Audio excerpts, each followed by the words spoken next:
1 Thessaloniciens chapitre 4, le verset 16. La Bible confirme que Jésus revient. Amen. Il dit, car le Seigneur lui-même a un signal donné. À la voix d'un archange et au son de la trompette de Dieu, descendra du ciel et les morts en Christ résisteront premièrement. La première des choses que nous devons savoir, c'est que Jésus revient bientôt. C'est pourquoi il dit dans le livre de l'Apocalypse, il est où? Il est à la porte. Aujourd'hui, la porte est ouverte, mais demain, elle sera fermée. C'est pourquoi toi, tu dois croire, lorsque le Seigneur viendra, tu seras paradis. Mais qu'est-ce qui fait que toi, aujourd'hui, tu ne crois plus? Une seule chose, c'est la vie que tu mènes. Vous savez, chacun connaît sa place.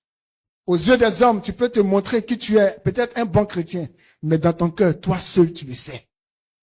C'est pourquoi l'apôtre Paul insiste. Au son de la trompette, frère, tout le monde n'entendra pas le son de cette trompette-là.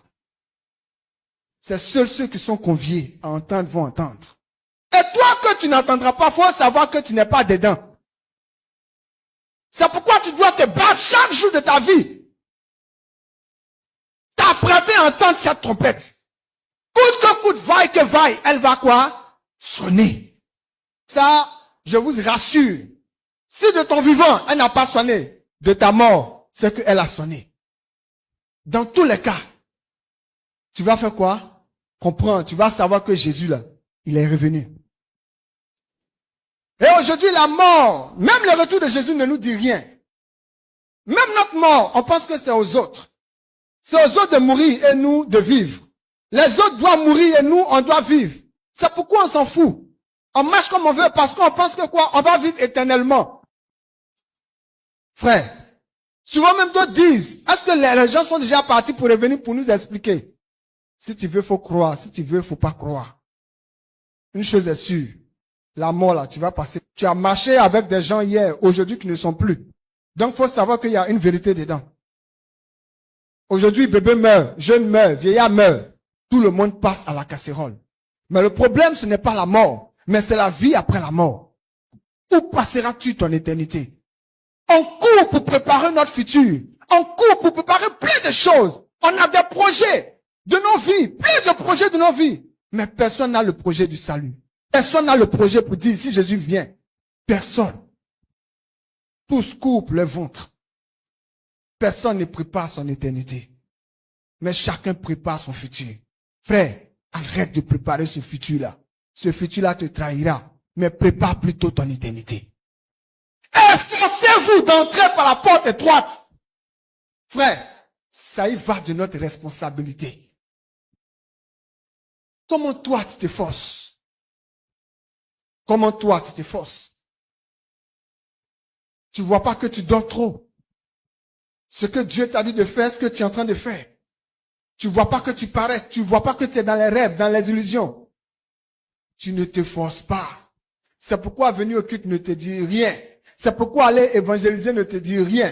C'est pourquoi passer du temps dans la prière ne te dit rien. C'est pourquoi passer du temps dans la méditation ne te dit rien. Tu ne t'efforces pas. Il dit efforcez-vous. Et cette porte-là, elle est petite. Pour rentrer, tu es obligé de perdre tes membres. Si ta main gauche est pour toi une occasion de chute, il faut faire quoi? Il faut couper pour jeter. Parce que la porte est petite. Ça sera difficile d'y entrer. Jésus n'a pas dit ça sera facile. Le monsieur a posé la question pour dire ça sera tellement compliqué de rentrer. Tellement difficile de rentrer. C'est pourquoi église, arrêtez de vous amuser. Trop d'amusement dans l'église. Trop d'amusement. Trop de légèreté dans l'église. Et est-ce que tu t'efforces? Est-ce que nous nous efforçons? Frère, cette histoire de Jésus va revenir, ce n'est pas des mythes. Ce n'est pas des contes et légendes, voilà pourquoi. C'est une réalité. D'autres ont dit ça. Avant vous, d'autres ont dit que c'était faux. Mais aujourd'hui, ils sont en train de regretter. Pendant que tu as l'occasion d'entendre, commence à régulariser ta vie. Personne ne connaît son lendemain. À quoi est-ce que tu te forces? Regarde combien de fois tu donnes du temps dans ton travail. Tu te forces, à quelle heure tu te réveilles pour aller au travail? Combien de fois tu te bats dans les véhicules? Tu te bats dans les embouteillages pour aller au travail? Mais est-ce que tu te bats comme ça pour ton salut? Est-ce que pour le salut, tu es prêt à tout? Tu es prêt à tout renoncer, à tout renier pour le salut? Pour le salut, on est flexible. On balance ça et là.